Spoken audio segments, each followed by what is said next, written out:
Olá, muito bom dia, caro guaibeiro. Estamos abrindo mais uma edição do Guaíba Agro. Hoje é sábado, dia 18 de julho de 2026. Nosso programa tem o oferecimento do Senar RS, força para o agro, força para movimentar toda a sociedade, e Banrisul. No Banrisul, consignado estadual, com até 6 meses para começar a pagar.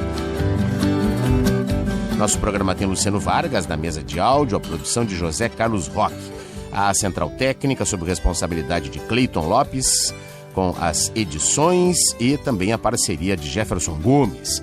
A coordenação de central é de Guilherme Silveira, a gerência de jornalismo de Rafael Sequim, direção-geral de Claudinei Girotti e a edição e apresentação de Sandro Fávero.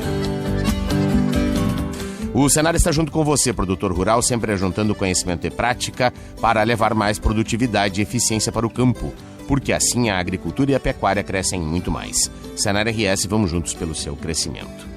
No Banrisul, consignado estadual com 6 meses para começar a pagar e taxa de 1,69%. Tem agro, tô na Guaíba. E abrimos o programa deste sábado com os destaques do Caderno Rural do Jornal Correio do Povo, que circula neste fim de semana, com o colega jornalista Leandro Mariani Mittman.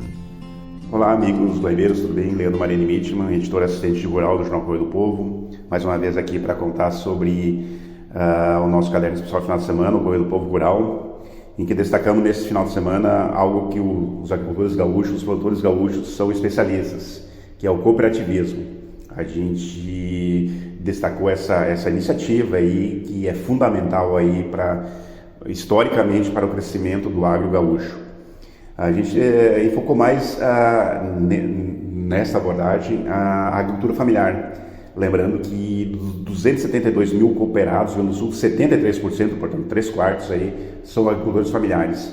A gente conversou com várias cooperativas pequenas, digamos, diante das grandes instituições que tem no estado. Falamos com a Unicentral de Santa Maria, a Agricopop de Erechim, Cotriel, enfim, a gente falou com liderança dessas cooperativas, mas também com agricultores que mostraram a importância que a iniciativa cooperativista tem para a manutenção desses produtores a campo e para eles evoluírem, né? A gente sabe que se não houver uma evolução, se não houver uma rentabilidade, eles acabam sendo obrigados a abandonar o campo. Destacamos, por exemplo, entre as várias iniciativas aí, a importância que o cooperativismo tem para que esses agricultores atendam instituições, programas institucionais, como o Programa de Aquisição de Alimentos, o Programa Nacional de Alimentação Escolar, que seria inviável, seria impossível um agricultor familiar atender se não fosse ligado a uma cooperativa. E o caderno também, claro, destaca mais uma vez a coluna Camperiada de Paulo Mendes, que ele relata assim, histórias emocionantes da infância dele relacionadas ao frio. Sim, ele contando sobre como é que era ele, menino lá do interior, para administrar, para sobreviver ao frio. Mais uma vez, muito obrigado, até a próxima. Bem, no Guaíba Agro, a gente vai falar neste bloco da cadeia produtiva da erva mate e a gente reverberar um artigo assinado pelos pesquisadores da Embrapa Florestas, lá do Paraná, o Ivar Wendling, também o José Mauro Moura e ainda pelo Ives Goulart, que é analista da mesma unidade da Embrapa, e ele está na ponta da linha conosco. O Ives, que é gaúcho aqui, não é?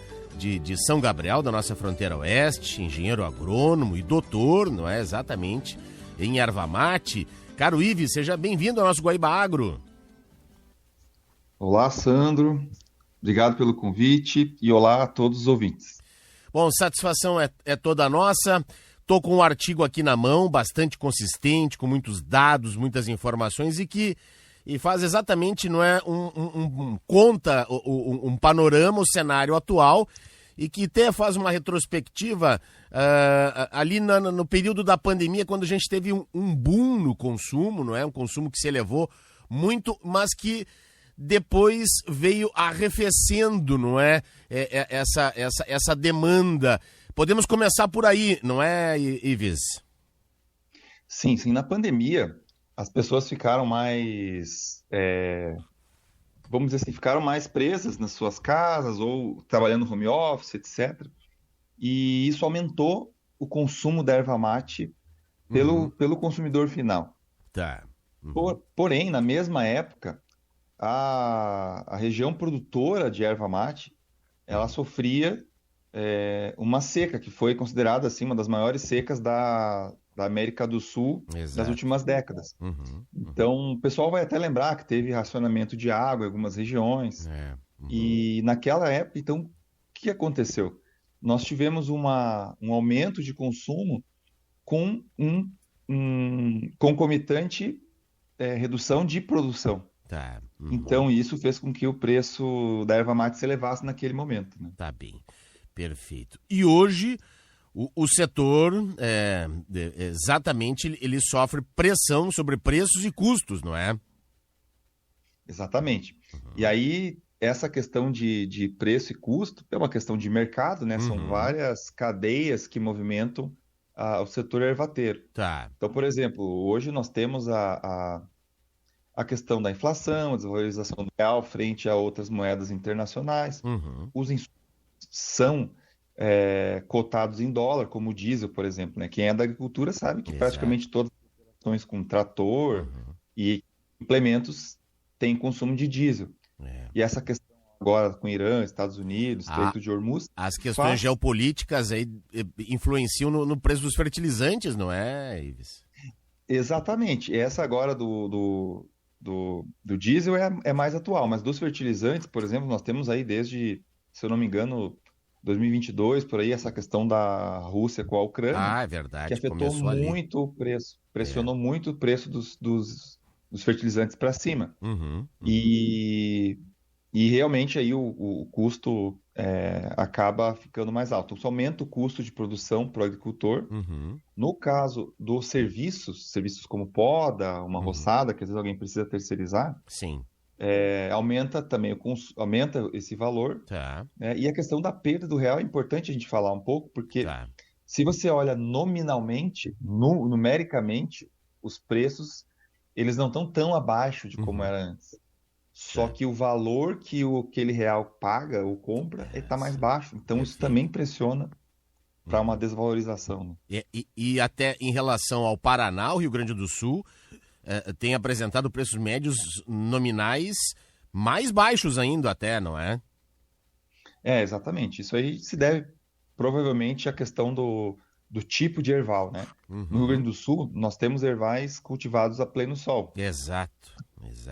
Não, em toda a região existe também alguns aqueles SAFs, né, que são os sistemas agroflorestais, mas no Paraná predominam os ervais sombreados, que são cultivados junto a araucárias e sistema agroflorestal, não é?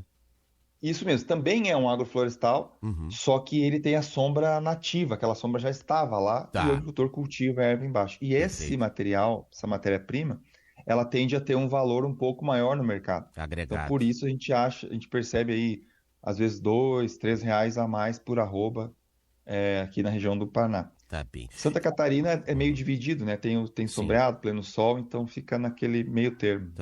Tá bem. Fica exatamente, geograficamente, não é? Inclusive entre os dois estados, né? Então pega um pouco, um pouco das culturas de cada, pleno sol e também sombreado. São duas formas de comercialização, não é? Da erva mate, não é, Ives?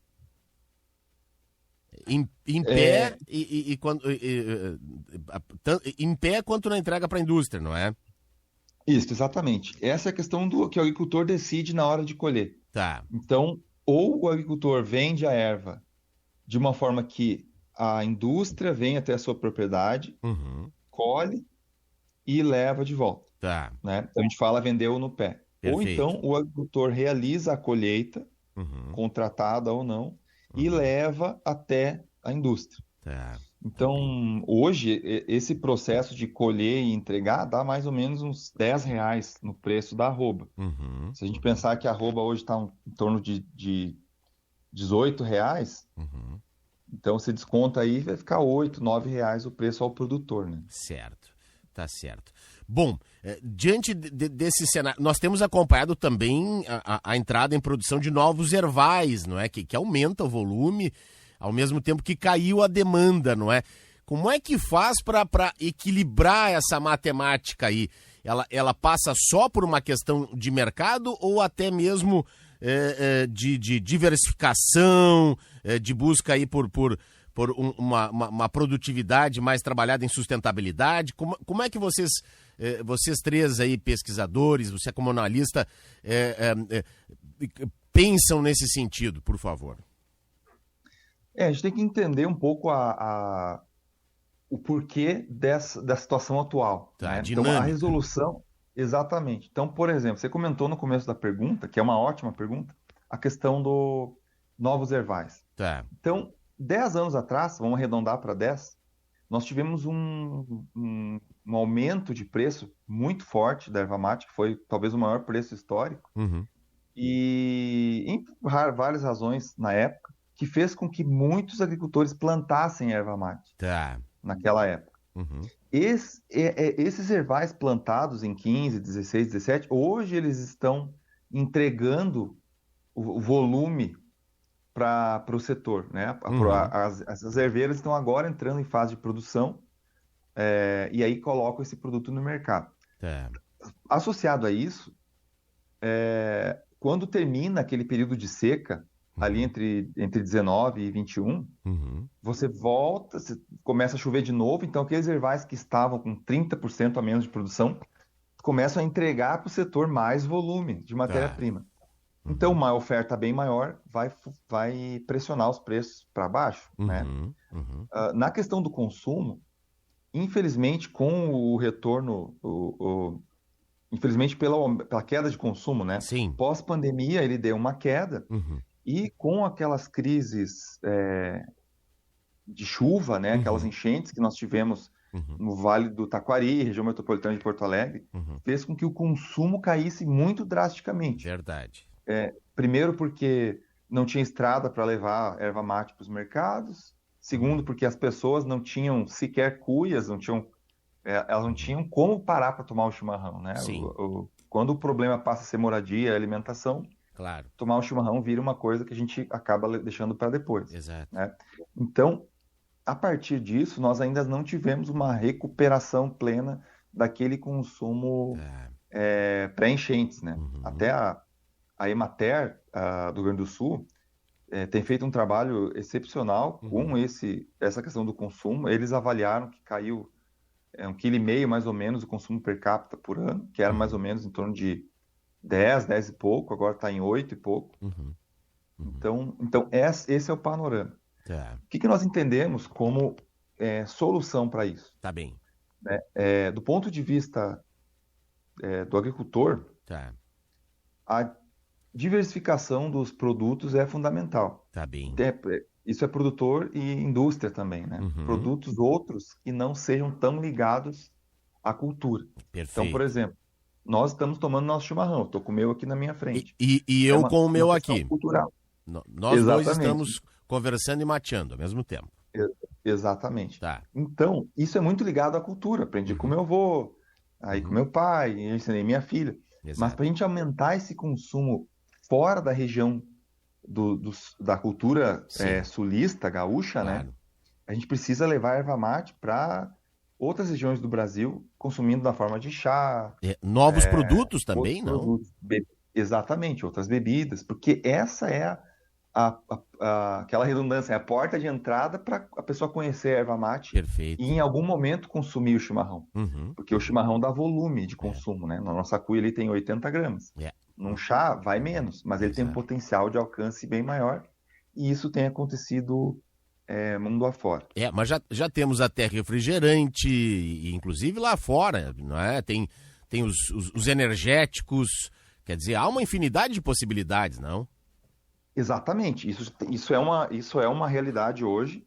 O mercado de bebidas estilo chá ou baseadas em chá tem crescido da ordem de 10% todos os anos há alguns anos, né? Então isso é uma coisa interessante, porque o mundo é acostumado a tomar chá. Então o chá de erva mate é bom para nós, porque só nós aqui na região sul produzimos, né? Então a questão de energéticos, a Embrapa está desenvolvendo também cultivares para produção de cafeína da erva mate. É uma cafeína bem mais mais interessante para o organismo do que a do café, né? Exato. Então tem potencial aí que a gente está trabalhando. Tá bem. Do ponto de vista do agricultor, perfeito, que a gente comenta assim agora da porteira para dentro, isso é muito importante que o agricultor aproveite as boas ondas de preço para incorporar tecnologia no seu erval. Eu já me explico por quê. Porque quando você tem uma produção com baixa tecnologia e, portanto, baixa produtividade, significa também que o investimento que o agricultor faz nesse erval também é baixo. Tá bem. Tudo corroborando. Então, ele não tem muita margem para trabalhar com custo de produção. Porque se eu invisto pouco e o preço cai, aonde eu vou tirar? Aonde eu vou reduzir o custo?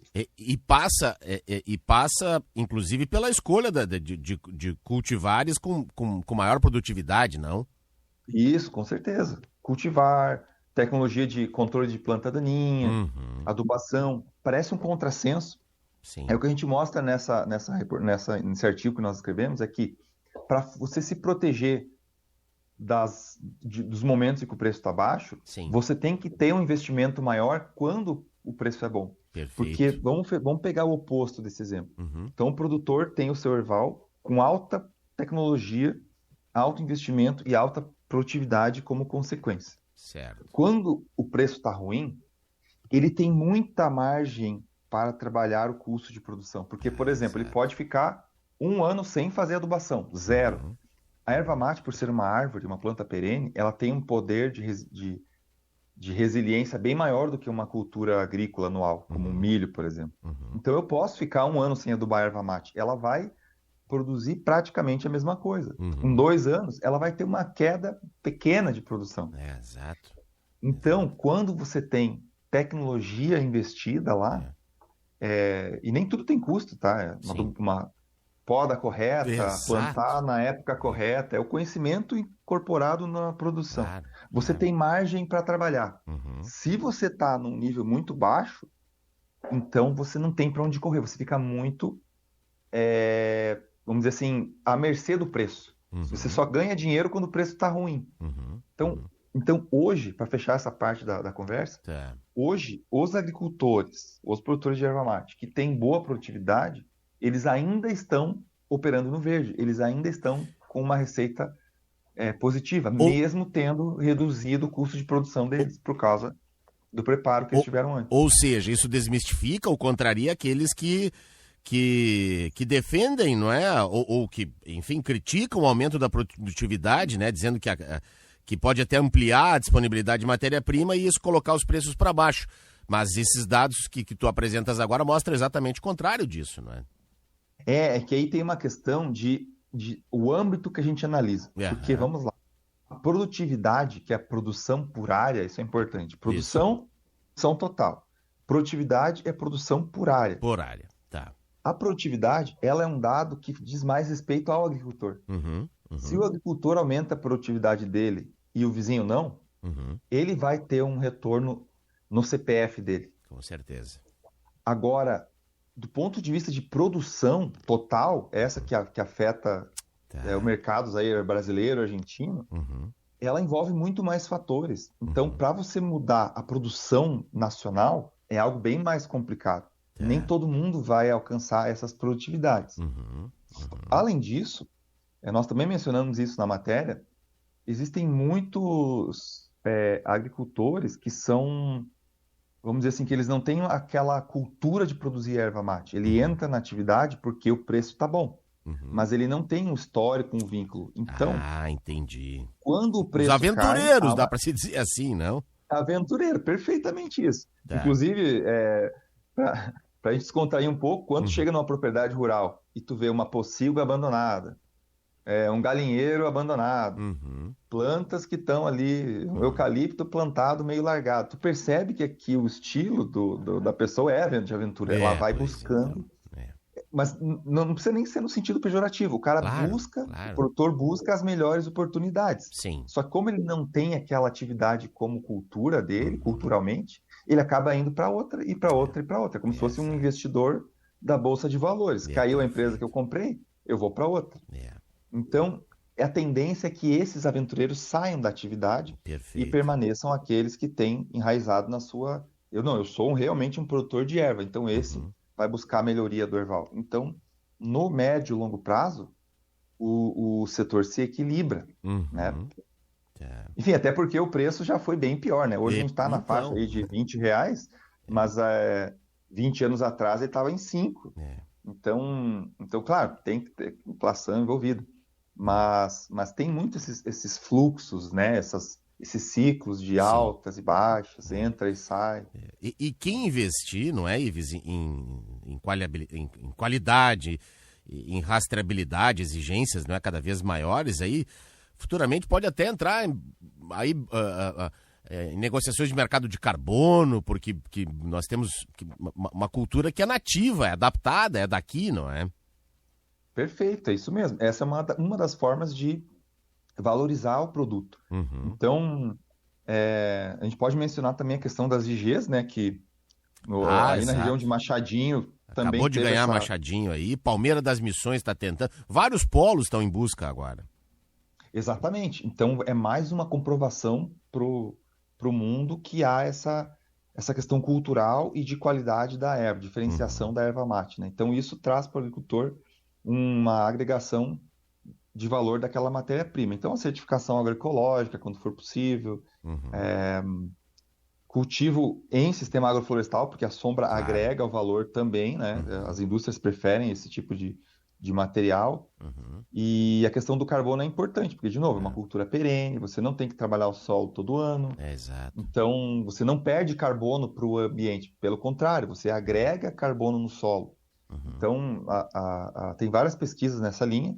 A Embrapa criou uma calculadora, o Carbon Mate, junto com a Solidariedade, que calcula quanto de carbono tem naquele erval. Então, para a gente acessar, para o setor ervateiro acessar também esse mercado, né? É muito importante a agregação de valor. E passa também pela pesquisa, né? Por árvores mais baixas, árvores mais precoces, não é? Que podem facilitar aí o manejo, não é? E ser mais sustentáveis, não é? Quer dizer, eu acho que é um conglomerado de perspectivas que podem fazer mudar esse cenário aí atual, não?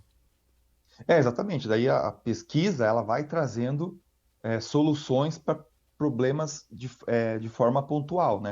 Então, a questão da cultivar, que você mencionou, cultivares produtivos, com sabor adequado para um tipo ou outro de produto, questão da cafeína, alta e baixa cafeína.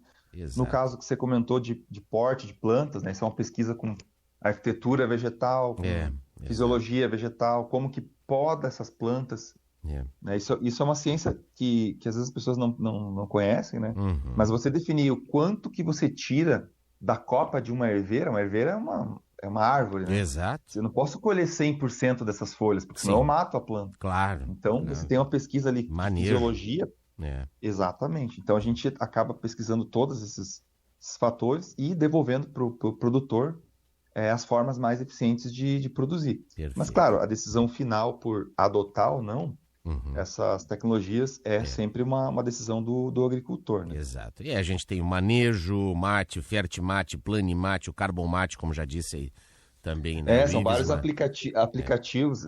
Recomendo que os agricultores acessem, né, a página da Embrapa, lá no www.embrapa.br/florestas. Então, lá ele vai encontrar um link só para as coisas de erva mate. Perfeito. Então, lá tem essas pesquisas, tem sobre as cultivares, tem sobre esses aplicativos mate que você comentou ali, que ajuda a fazer adubação, ajuda a diagnosticar o erval. Né? Tipo assim, o produtor tem um erval de baixa produção. O que ele tem que fazer para melhorar esse manejo? Claro que ele vai contar com assistência técnica, que no caso aí a Emater, né, por exemplo, ou outras privadas, mas com a Embrapa ele pode ter uma ideia inicial ali, eu preciso melhorar meu controle de pragas, tenho muita planta daninha. Então ele consegue já ter uma noção de que ele precisa melhorar em alguns aspectos. Perfeito. Recomendo também a todos que são do setor para que leiam atentamente então esse artigo publicado pelo Ivar Wendlen, pelo José Mauro Moreira e pelo Ives Goulart, que nos deu aí a satisfação de participar conosco aqui no Guaíba Agro de hoje. Caríssimo Ives, muito obrigado pela participação aqui conosco. Conte sempre com a Rádio Guaíba. Sandro, obrigado mais uma vez pelo convite. Para mim foi uma satisfação, né? Trabalhar com a erva mate para mim é um prazer muito grande, então sempre contem comigo quando for do interesse. Perfeito. Um grande abraço a todos. E assim vamos encaminhando o encerramento deste primeiro bloco no oferecimento do Senar RS, força para o agro, força para movimentar toda a sociedade, e Banrisul. No Banrisul, consignado estadual com até 6 meses para começar a pagar. Vem aí o Luiz Tosca e o Guaíba Notícias.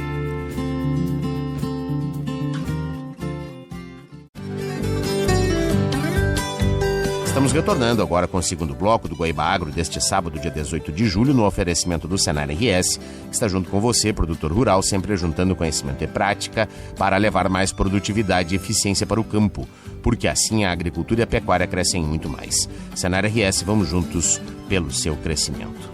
No Banrisul, consignado estadual com 6 meses para começar a pagar e taxa de 1,69%. Tem agro, tô na Guaíba.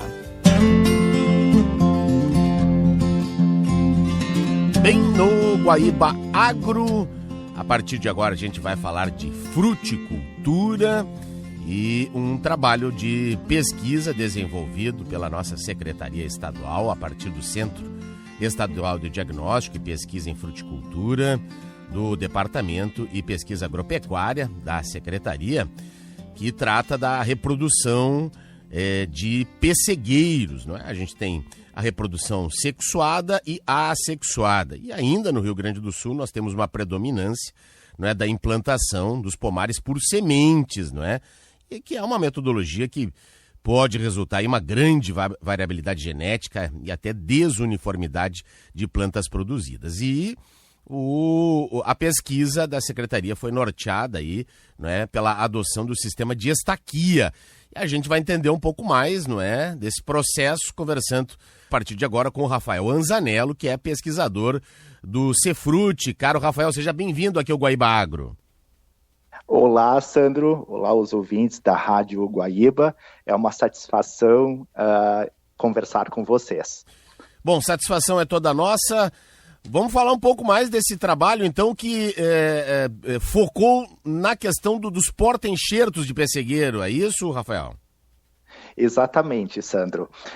Inicialmente, então, como falaste, né, meu nome é Rafael, eu atuo dentro da área de fitotecnia, né, com fruticultura, pelo Centro Estadual de Diagnóstico e Pesquisa em Fruticultura de Veranópolis, né, que é pertencente ao Departamento de Pesquisa da Secretaria Estadual da Agricultura. Recentemente, né, nós publicamos uma circular técnica, número 34, que se encontra, inclusive, disponível no site da Secretaria da Agricultura, referente à avaliação agronômica de porta-enxertos para a cultura do pessegueiro. Perfeito. Um cavalo. Exatamente. Lembrando, Sandro, que uma planta frutífera, normalmente ela é composta por 2 partes. Né? O porta-enxerto, que é responsável pelo sistema radicular, e o enxerto, né, que forma a parte aérea da planta frutífera. Tá bem.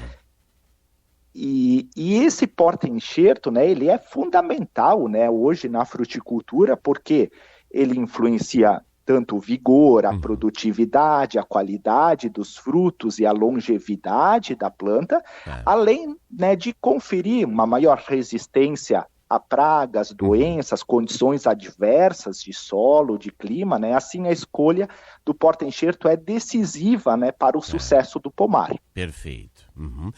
Quantos porta-enxertos foram avaliados nesse estudo, nesse trabalho? Neste trabalho, Sandro, nós avaliamos a influência de 27 porta-enxertos sobre a cultivar de pessegueiro Shimarita, né, quanto aos parâmetros de fenologia, vigor vegetativo, produção, qualidade de fruto para a posterior recomendação dos porta-enxertos mais potenciais para uso. Eu chamo a atenção aqui, Sandro, que hoje no Rio Grande do Sul nós temos uma problemática de muitos viveiros comerciais utilizarem da mistura varietal de caroços disponíveis nas indústrias processadoras de pêssego, né, para a produção do porta-enxerto. E como consequência disso, né, não há uma identidade, às vezes, uma identidade genética, sanitária conhecida desses materiais, ou seja, não se sabe muitas vezes qual o porta-enxerto utilizado, empregado para a produção das mudas. Assim, fazendo uma analogia bem superficial até, me parece ser um Frankenstein dentro de uma semente, não é? Dentro de uma muda que vem pela frente, não é? Exatamente. Então, neste nosso trabalho, né, se buscou identificar geneticamente, né, os porta-enxertos mais promissores para posteriormente serem direcionados ao segmento viveirista e aos próprios produtores, né, sendo que aqueles que apresentaram melhor desempenho produtivo desses 27 foram o Tsukuba 2, que é um porta-enxerto de origem do Japão, e o I67559 e o I9327, que são seleções oriundas do Banco Ativo de Germoplasma da Embrapa Clima Temperado. Perfeito, né? De Pelotas. Então, com isso, poderá se qualificar, né, essa questão do setor de produção de mudas, né, da cultura, né, com a indicação de porta-enxertos, né, potenciais, né, para uso agrícola. Certo. E são variedades que direcionadas exatamente para a produção industrial, ou servem, ou tem dupla aptidão também para pêssego de mesa? Esses porta-enxertos, eles servem como dupla aptidão. Perfeito. Eles foram avaliados aqui em Veranópolis, né, nas condições edafoclimáticas, né, da região da Serra Gaúcha. Né, a gente sabe que pode haver diferenças, né, dos porta-enxertos de um local para outro, né? Por quê? Porque tem porta-enxertos que são, às vezes, melhor adaptados a solos mais argilosos, outros a solos mais arenosos, tem porta-enxertos resistentes a determinadas pragas e doenças do solo, outros também que são mais adaptados a solos mais secos, outros a solos mais encharcados, entre outros fatores. E né? Isso está bem evidente, não é, Rafael? Nestas duas principais regiões produtoras de pêssego aqui do estado, né? Em Pelotas e na Serra Gaúcha, não é? Exato.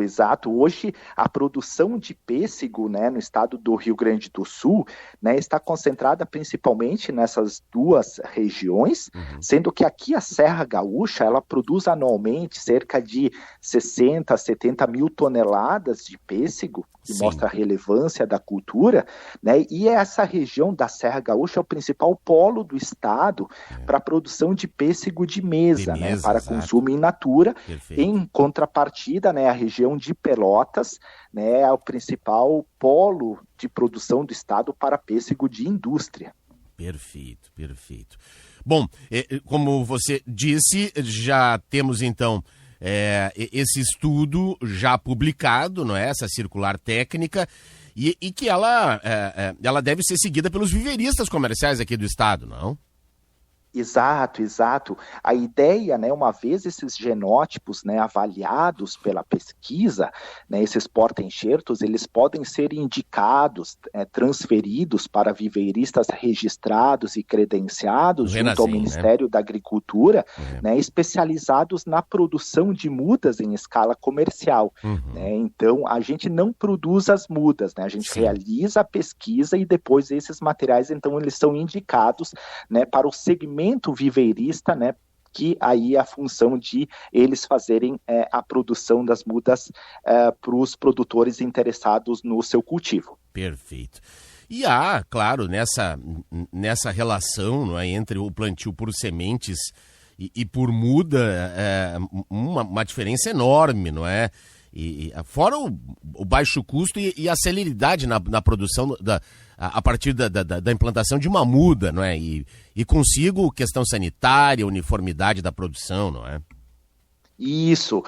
Nessa pesquisa também, Sandro, nós testamos, né, a produção de mudas de porta-enxertos, né, por propagação vegetativa via estaquia. Tá bem. Né, alcançando como resultados mais eficazes, o uso da estaquia herbácea, né, as estacas ainda verdinhas, né, mediante a aplicação de um hormônio, né, enraizante, que é um hormônio ácido indol butírico, numa concentração específica, sendo que os melhores resultados obtidos foi na dosagem de 4.000 miligramas por litro, né, onde houve uma boa promoção, né, de enraizamento das estacas. Ele estimula o sistema radicular, é isso?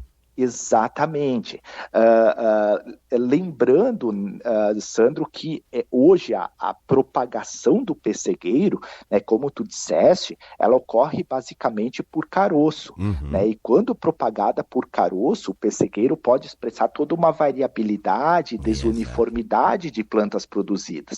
Né, então, já com a propagação vegetativa via estaquia que testamos, é possível ter plantas mais uniformes, um menor tempo na formação das mudas, uma maior precocidade de produção, né, além da manutenção, né, e preservação das características agronômicas de interesse, o que confere características vantajosas e competitivas, né, de modo a qualificar, né, o setor de produção de mudas da cultura. Exemplo do que hoje já ocorre, né, com as culturas como uva, a maçã, a pera, que também já são propagadas, né, predominantemente, né, por estaquia, né, por propagação vegetativa ou propagação assexuada, tendo em vista que a propagação por semente ela é mais destinada hoje para fins de trabalhos quando se objetiva o melhoramento genético,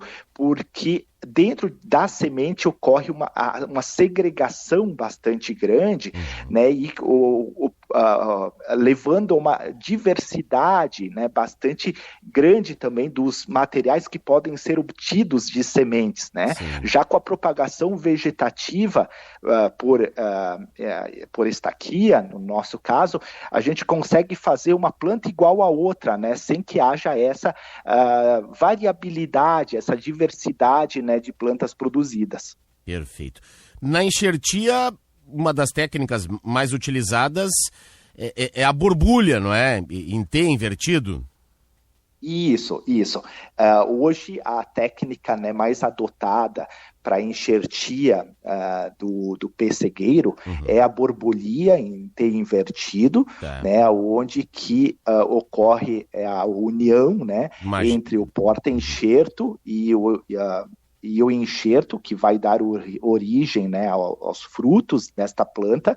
Então, a partir dessa técnica, né, de borbolia, que é adotada, né, principalmente para pêssego, ameixa, citros também, né? E outra técnica, né, que temos hoje bastante adotada, né, dentro da fruticultura é a de garfagem, a de fenda cheia, que são mais adotadas para outras culturas, como a videira, o quiviseiro, entre outras. Tá, então assim, vamos lá.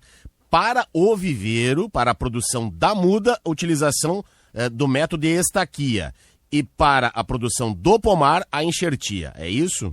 Exatamente. Recomenda-se, né, a produção do porta-enxerto, né, por estaquia, diante dos resultados que obtivemos, e depois, né, para formação do pomar e produção da muda em si, né, completa, daí se adota a prática da enxertia, que é onde ocorre, né, a inserção, né, da cultivar copa, né, em cima desse porta-enxerto que nós estamos estudando e que temos alguns materiais promissores. Excelente, muito bom. Belo trabalho desenvolvido aí pelo Centro Estadual de Diagnóstico e Pesquisa em Fruticultura, do Departamento de Diagnóstico e Pesquisa Agropecuária da nossa secretaria. Quero agradecer muito aí o Rafael Anzanello, tenho certeza não é que esta pesquisa, esse trabalho vai agregar e muito a nossa produção de pêssegos aqui no estado do Rio Grande do Sul, tão tradicional, não é? No sul do estado, para a indústria, né, para processamento de compotas e conservas, enquanto na Serra Gaúcha a produção de pêssegos de mesa para consumo in natura, então a partir aí dos porta-enxertos que podem, não é, ser utilizados para os dois tipos de variedades, não é, o cavalo, que vai ser a base de tudo que vem aí nos pomares logo a seguir. Caríssimo Rafael Anzanello, pesquisador da nossa Secretaria da Agricultura, muito obrigado pela participação direto de Veranópolis aqui conosco no Guaíba Agro. Ok, agradeço a oportunidade, Sandro, em dar um apanhado geral dessa pesquisa e também coloco nossa unidade de pesquisa à disposição para o atendimento, orientação, esclarecimento de dúvidas, né, dentro dessa área da fruticultura, de modo a auxiliar produtores, técnicos e demais interessados. Perfeito, um grande abraço.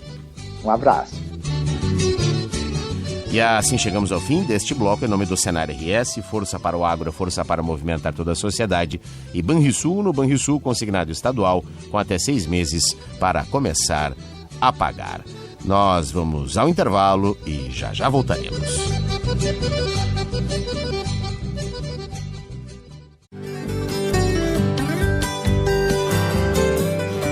Estamos de volta com o terceiro bloco do Guaíba Agro deste sábado, dia 18, no oferecimento do Senar RS.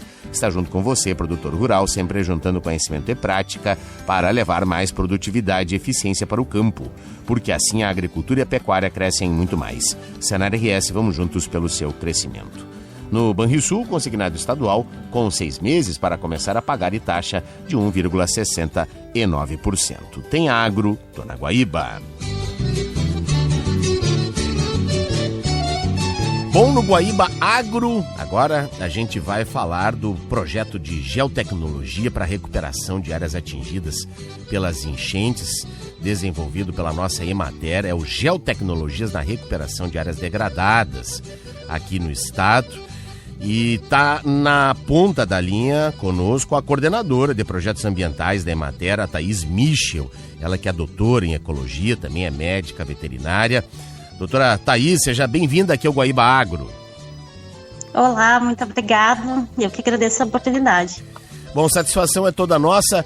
Bom, Thaís, este já é uma segunda parte, não é? Já é um segundo projeto que tem o financiamento do Ministério Público aqui do Estado, não é? Isso, a gente iniciou um primeiro projeto em 2022, 2023. Antes das enchentes ainda, então? Isso, antes das enchentes, em que a gente concorreu, né, esse edital do Fundo de Reconstituição dos Bens Lesados, que é um edital do Ministério Público, e é um edital, assim, que a gente aproveitou principalmente para poder trazer mais equipamentos mais modernos para o nosso trabalho, Perfeito. Principalmente nessa questão ambiental, né, e o segundo projeto, que é o Geotecnologias, a gente já estava aprimorando, né, essa questão dos equipamentos que a gente adquiriu, né. E aí veio as enchentes, não é? Justamente nesse período entre um e outro projeto, esta segunda parte teve o quê? 1 ano e meio de duração, é isso? Isso.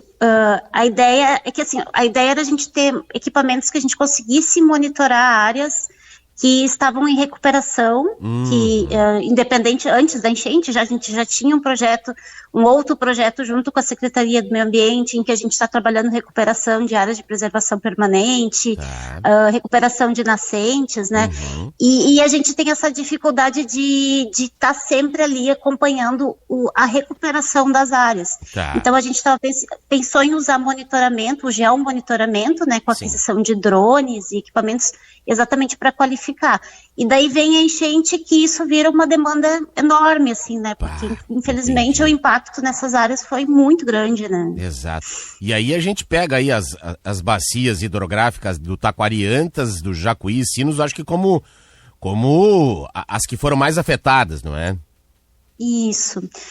Foram as que a gente escolheu, então, nesse projeto, porque, na verdade, assim, são tecnologias novas, né, são equipamentos novos que a Emater adquiriu com os projetos, então, a gente está numa fase muito de capacitação, né, de uma equipe técnica responsável no estado, eu e mais alguns colegas, em que a gente vai contribuindo nas regionais de Emater, onde teve o impacto.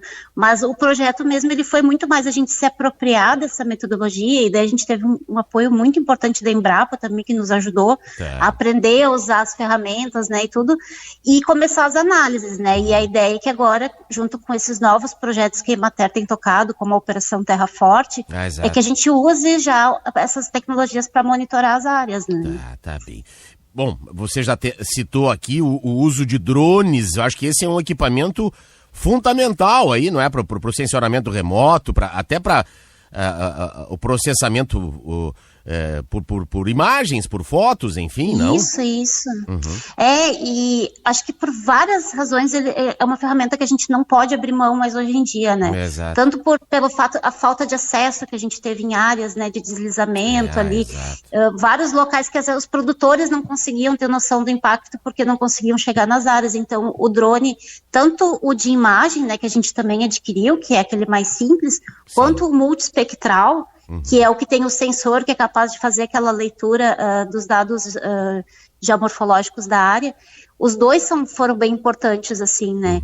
E para nós também ter esse registro, assim, faz o levantamento em vários momentos do ano para ver como é que a natureza está se regenerando, como é que as nossas ações estão impactando ali ainda, né? E até para, quem sabe, poder auxiliar na prevenção de novos desastres, né? Com certeza. Foram a elaboração de relatórios técnicos, não é?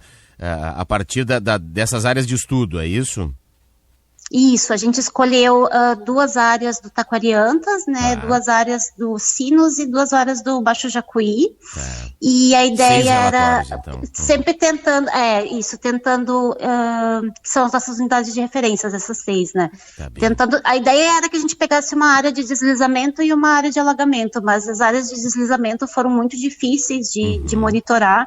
Então, ficou mais áreas de lavoura, enfim, perto de cursos d'água que ficaram completamente abaixo d'água, né? E elas já estão, assim, em processo de iniciar a recuperação, então é super interessante ter esses dados, esse tipo de análise que o equipamento nos traz, né? Exatamente. E aí o que possibilita, a partir dessas pesquisas, da utilização do drone, do georreferenciamento, enfim, a produção de mapas, de gráficos, modelos, e aí já entrando já até 3D, é isso? Isso mesmo. Ele consegue, a gente pega as imagens com um drone multiespectral, usa o software, né, que a gente também adquiriu com o equipamento, né, e inclusive as máquinas, todos os computadores, todos foram adquiridos com o projeto, e com isso a gente consegue ter uma análise tanto de qualidade da vegetação, declividade, né, elevação do terreno, tudo que de alguma forma impacta num caso de uma chuva, num caso de algum desastre ambiental, né? E ali a gente consegue ter imagens 3D, e a ideia é que com essas informações a gente consiga trabalhar a questão desde criar curvas de nível, né? Fazer os terraceamentos e tudo, que esse processo a gente ainda está se apropriando. Exato. Que é uma forma da gente tentar segurar um pouco o impacto das chuvas, né? Claro, para evitar lixiviação, deslizamentos, perda física de solo, perda de nutrientes, não é? Quer dizer, isso, e em certos pontos, né, até pela diferença que temos, né, de declividade, de solos até, né, compactação, enfim, e todos esses dados levantados vão levar a que se possa ter uma recomendação técnica mais precisa, não é? Aos produtores, não? Sim, essa que é a ideia principal, né? E a gente pega, por exemplo, uma unidade de referência que representa um pouco do que aconteceu na região e consegue extrapolar um pouco do que pode ser feito, né? É bem impactante, assim, quando a gente foi nas regiões fazer as imagens até e tudo, para ter uma noção, assim, e o diferente de comportamento que teve, né? Na Serra, ali no Jacuí, teve mais... no Taquariantas teve mais deslizamento mesmo, em que a água desceu com a terra, né?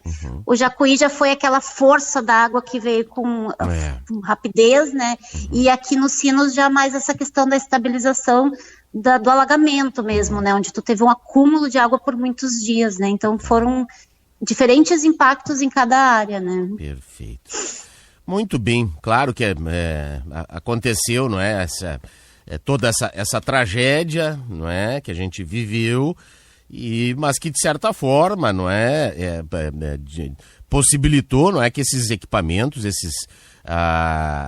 essas plataformas, novas ferramentas aí pudessem, não é, entrar em operação e que hoje aí vão ser utilizados, já estão sendo utilizados para a recuperação daquilo que foi degradado, que foi perdido, e para a recuperação, inclusive, ambiental, não é? Quer dizer, nós temos as áreas de preservação, essa é tão importante até para saber aí, né? As matas ciliares, a recomposição de mata nativas, as nossas tão importantes, não é? Nascentes de água, muitas se perderam, e agora recuperar isso tudo, enfim.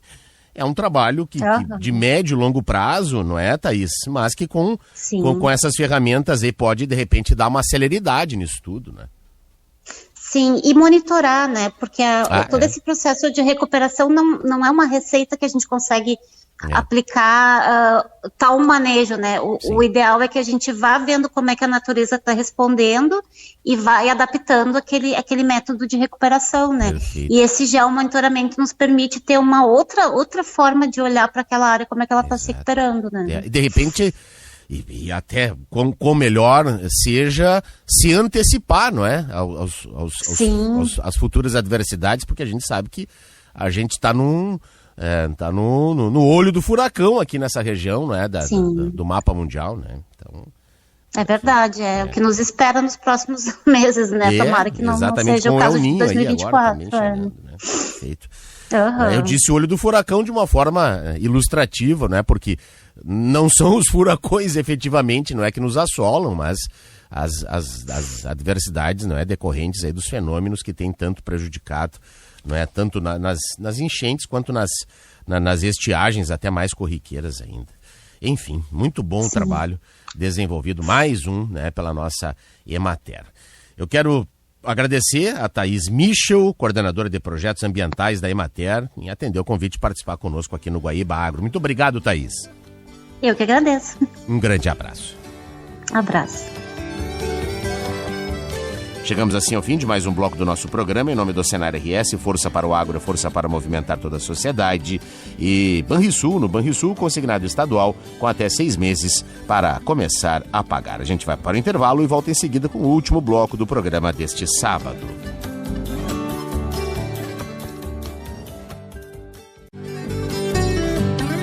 Estamos de volta com o quarto e último bloco do Guaíba Agro deste sábado, dia 18, no oferecimento do Senar RS, que está junto com você, produtor rural, sempre juntando conhecimento e prática para levar mais produtividade e eficiência para o campo, porque assim a agricultura e a pecuária crescem muito mais. Senar RS, vamos juntos pelo seu crescimento.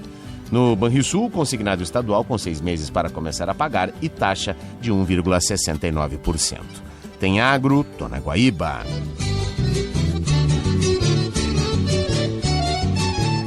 Bem, no Guaíba Agro, neste bloco, a gente vai falar de mais uma iniciativa do Memorial da Evolução Agrícola, que fica lá em Horizontina, na região noroeste do estado, e que trata aí da gastronomia, da culinária tão tradicional, e esse incentivo a partir, então, do programa Sabores da Terra.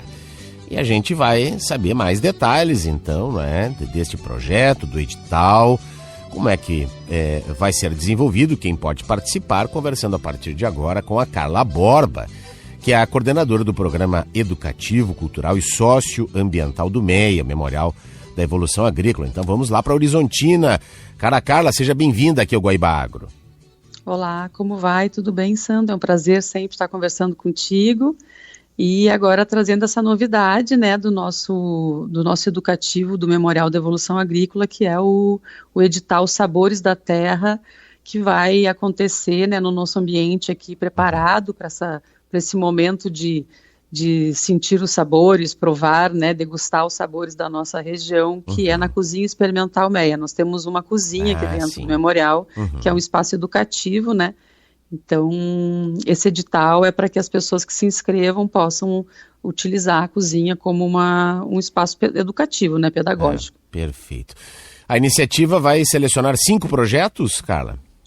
Isso, são 5 projetos, onde cada proponente receberá R$3.000, né, para executar toda a proposta, que é fazer, então, 2 oficinas.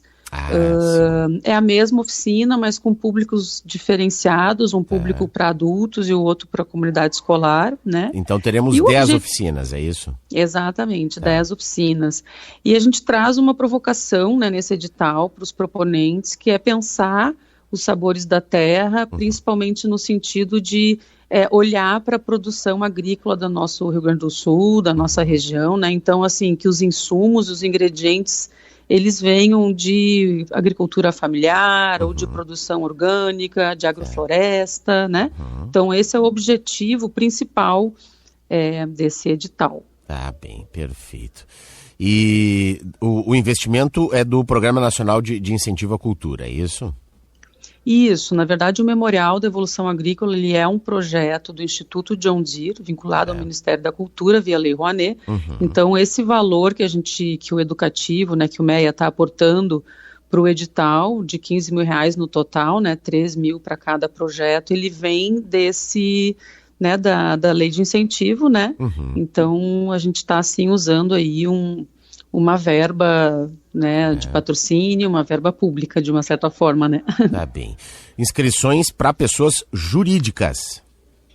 Isso, então como a gente está trabalhando, né, e esse valor sai de um PRONAC, né, que está vinculado ao Ministério da Cultura, os proponentes têm que ser pessoa jurídica, né, a gente solicita que na equipe pode ser ME, pode ser MEI, pode ser associação, cooperativas, né, e a pessoa responsável, o proponente, a equipe desse projeto tem alguém ali que tem uma experiência na gastronomia, na culinária, ou daqui a pouco pode ser um educador ambiental, né, ou pode ser até mesmo um artista que trabalhe com questões de alimentação, pode ser, enfim, então as profissões são bem amplas ali desse proponente, né, e a gente quer muito poder acessar receitas, né, receitas de famílias, receitas do nosso estado, da nossa região, que a gente possa degustar esse sabor local, né, das nossas tradições. E muito além de um prato, carrega consigo, né, toda uma identidade cultural, não é, desenvolvimento, não é, da região, não é? Com certeza, né, a gente hoje cada vez mais, né, pensar no que você come, da onde você compra esses produtos, né? Além de ser um gesto cultural que carrega um patrimônio, uma memória, né? É também um gesto de pensar o desenvolvimento do nosso estado, a parte agrícola e principalmente o que a gente vem observando, né? É a questão da segurança alimentar, que a gente olhe de novo para não comer mais tanto processado, né? A gente olhar para esses produtos que tenham, enfim, que sejam mais naturais, sejam mais nutritivos, né, então também é um pouco essa provocação, assim, né, de pensar essa alimentação mais saudável. Com certeza, e aí a gente tem, aí mesmo na região, aí a produção forte de grãos, passa pela soja, pelo trigo, pelo milho, mas também, se a gente olhar para as frutas, temos o butiá aí em Giruá, que é tão forte, tem, né, a questão da carne suína, o leite, não é? São tantos produtos, é uma matriz diversificada, não é? Que dá possibilidade de se fazer muitos produtos. Aliás, até repaginar pratos que nossos avós faziam com um toque mais contemporâneo, não é? Com certeza, e acho assim, até essa questão dos grãos, né, aqui na região a gente tem profissionais provocando, né, pratos com soja, exato. A gente, né, a gente viu isso na FenaSoja esse ano, não é, quando a Emater impulsionou, tínhamos mais de 60 pratos lá, foi incrível, né, a base de soja. Exatamente, então o nosso convite aos proponentes é que enviem essas ideias, né, acho que esse repaginar a memória, né, é importante também. Então, enviem essas ideias para que a comunidade possa aprender a fazer também, né? Claro. Então, também tem um pouco essa ideia de você vir para ensinar, para mostrar, né, trocar esses saberes, mas mostrar como é que se faz um prato diferenciado, como servir esse prato, e também para a criançada ou para jovens de ensino médio, também pensar o quanto o fazer a sua comida hoje também é necessário provocar. A gente vem percebendo em alguns projetos que a gente faz na cozinha experimental que muitos jovens não estão sabendo cozinhar. Sim.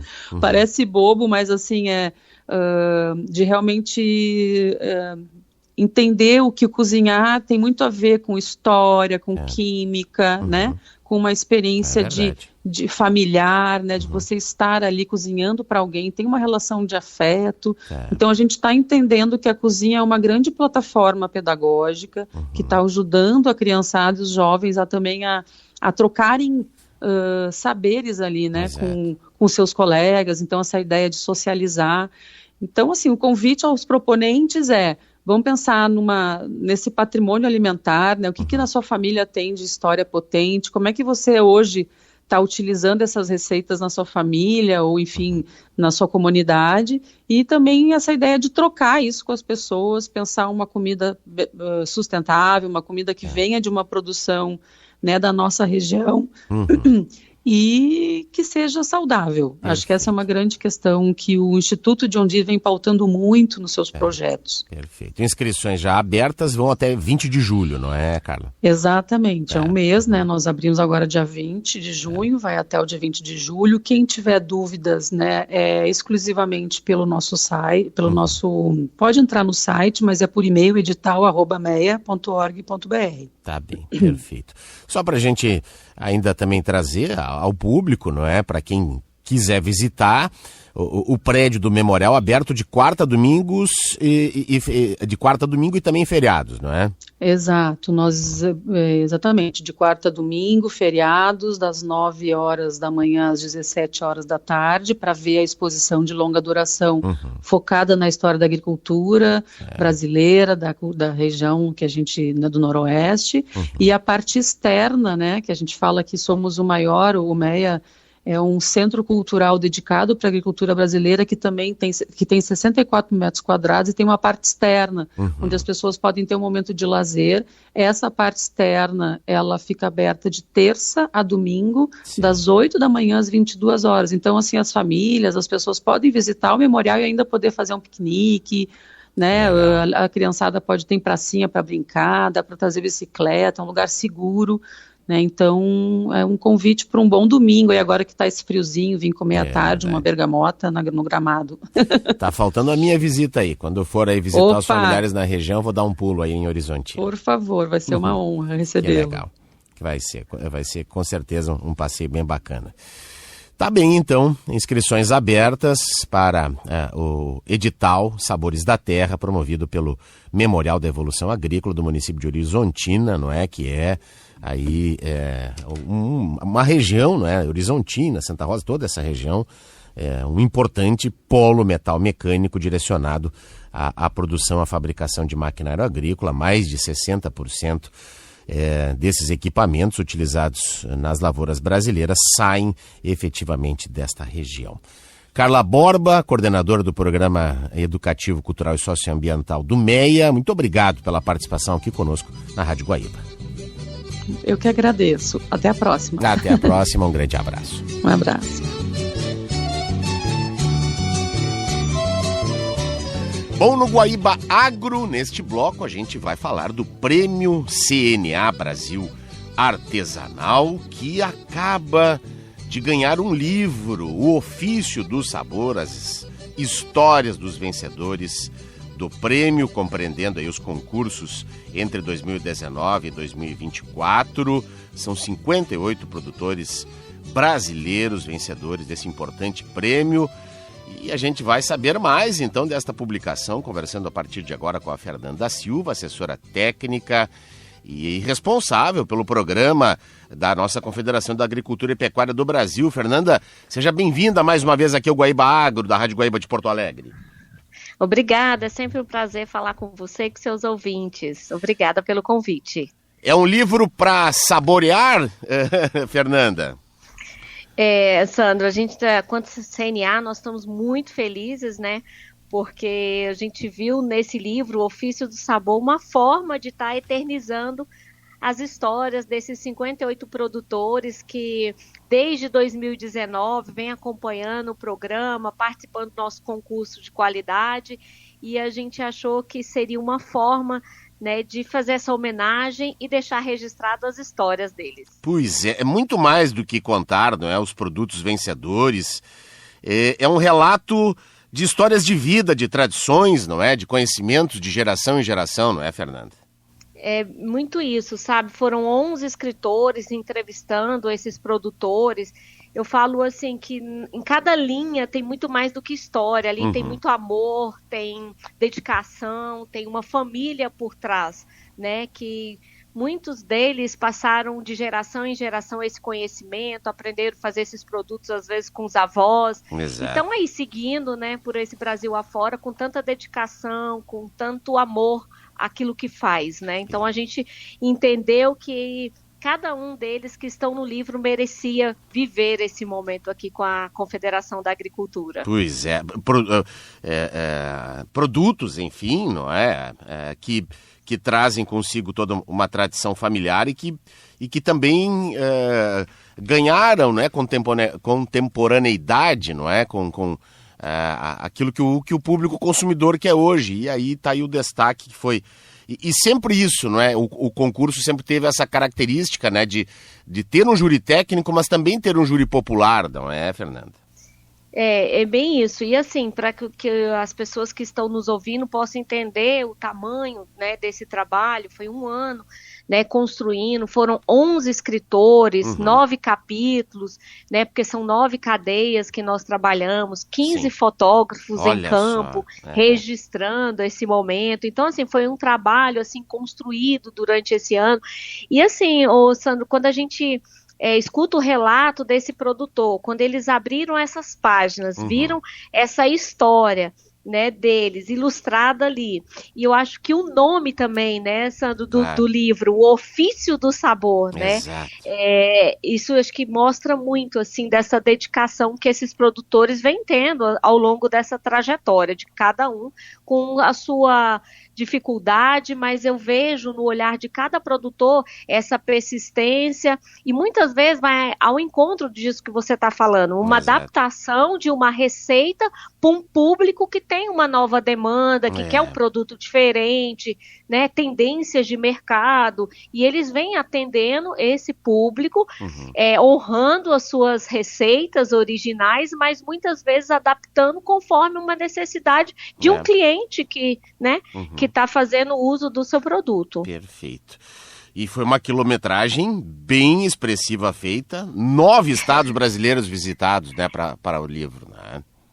Foram, a gente fala, são 11 estados brasileiros, né, e eu falo assim que os 58 produtores são 5% do 1.100, no total que passaram pelos nossos concursos de qualidade, foram um total de 1.100 produtores, e o livro conta a história de 58 deles, porque nós entendemos, Sandro, que quem estaria no livro? O produtor, que ganhou primeiro, segundo e terceiro lugar, desde o primeiro concurso, que foi 2019, até o último de 2024, que foram as cervejas artesanais. Porque como o livro começou em 2025, nós não tínhamos tempo hábil de contar as histórias dos concursos do ano passado. Por isso foi de 2019 a 2024. Mas aí cabe o próximo volume. Claro, exato. Os outros produtores, né? A próxima edição a gente atualiza, né, os novos premiados. Portanto, nestas páginas, não é, desta edição, nós temos aí os vencedores nas categorias chocolate, queijo, café, mel, vinhos, cerveja, cachaça, azeite e charcutaria. Entre estes, muitos gaúchos nas páginas, não é? Sandro, eu ia falar isso. Olha só, tem muitos gaúchos nessas páginas, né? E eles estiveram aqui conosco, porque celebrando esse momento, foi o lançamento semana passada. Exato. E o brilho no olho de cada um. Sandro, você imagina o produtor pegar um livro, olhar as páginas ali e encontrar a história dele registrado. Isso vai ficar para a próxima geração, né? um momento assim acho muito especial para o programa CNA Brasil Artesanal, até porque ele é voltado para esse pequeno produtor, né, Sandro? Pois é, exato. É o pequenininho, a gente traz visibilidade, notoriedade, reconhecimento para esse pequeno produtor, porque o grande, ele tem como investir no marketing, trabalhar uma divulgação, o pequenininho não, né? Exato. Entre os quais a Alana Forest, não é? Que inclusive já participou aqui do nosso programa, ela que venceu na categoria vinho, é da nossa Serra Gaúcha, e é enóloga, é mestre em viticultura, e esse ano ela foi a imperatriz do vinho da nossa Fenavinho também, e ela participou, estava em Brasília também, não é?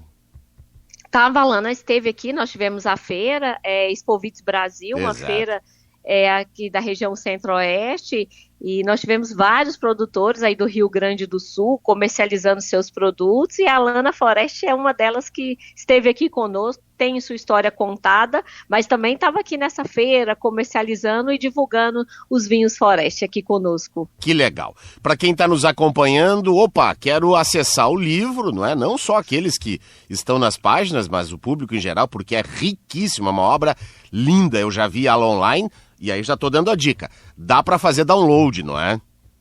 É isso aí. Nós estamos recebendo muitas ligações, as pessoas querendo saber onde eu encontro esse livro. Então, a CNA entendeu que precisaria ter esse material em formato digital. Então, no nosso site, as pessoas que quiserem façam o download lá do livro, lindíssimo. E, assim, uma delícia ler as histórias desses 58 produtores. Perfeito. Já que a Fernanda está aqui, vamos aproveitar, não é? Falamos do livro, mas nós temos mais uma edição em andamento, não é? Em que pé está e quando teremos os novos vencedores?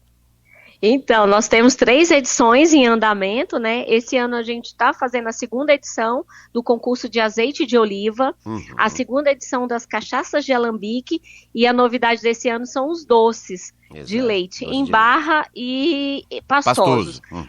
Então, nós já realizamos a etapa do júri popular, já estamos na fase da avaliação da história e seguindo aqui, aguardando a agenda da nossa diretoria para, em breve, acredito que dentro daqui um mês, um pouco mais, a gente marcar esse evento de premiação para que todos esses produtores estejam aqui conosco, celebrando e ganhando essa premiação tão importante para a vida deles, né? E como sempre, com gaúchos finalistas, né? Então...